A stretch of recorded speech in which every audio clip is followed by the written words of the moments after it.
We are coming to you from the Montreal thematic meeting on metropolitan areas being held in preparation of the Habitat 3 conference to be held next October in Quito. I am with Bob Stacey. Bob Stacey is an elected councillor of Oregon Metro, that is the Portland area regional government.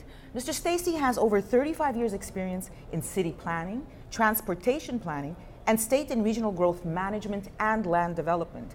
For close to 3 years now, he serves on the Metro Council, an elected governing board of the Portland regional government serving 3 counties and 25 cities in the metropolitan area. Good morning, Mr. Stacey. Good morning.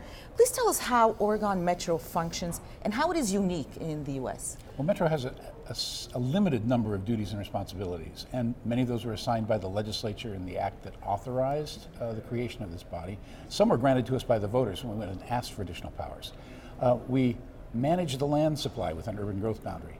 We do the large-scale regional planning that directs cities and where they should provide additional services and higher intensity of use.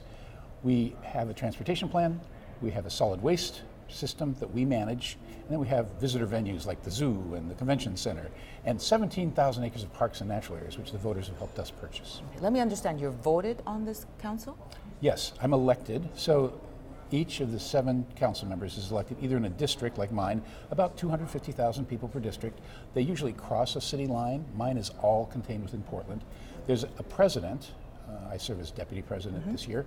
He's elected region-wide, 1.6 million constituents. But wouldn't some people, in fact, argue that you're adding another layer of government, another layer of bureaucracy, that in fact you're slowing down development? Sure.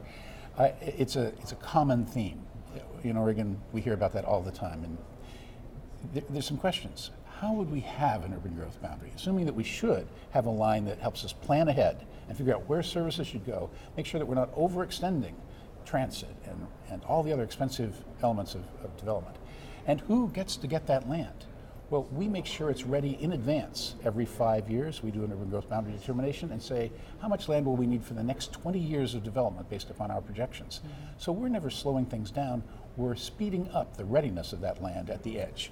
And that's just one example of how we function on issues that really can't be done by 25 different cities and 3 counties without a lot of hemming, hawing, and straining. That's true.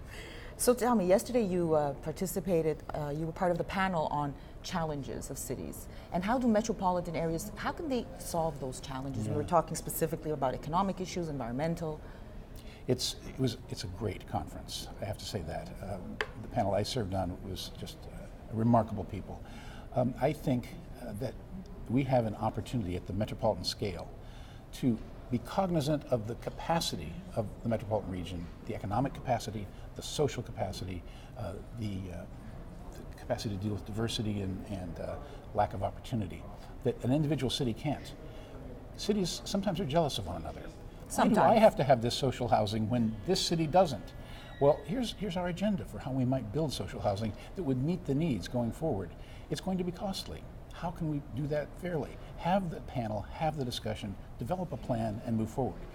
We're not dictators in Oregon. We're elected, but if we push too hard, too fast, our local partners will go complaining to our state legislature. So it's a matter of looking at how we can grow the resources of our region by bringing industry and employment here, and then turn that into services for the people.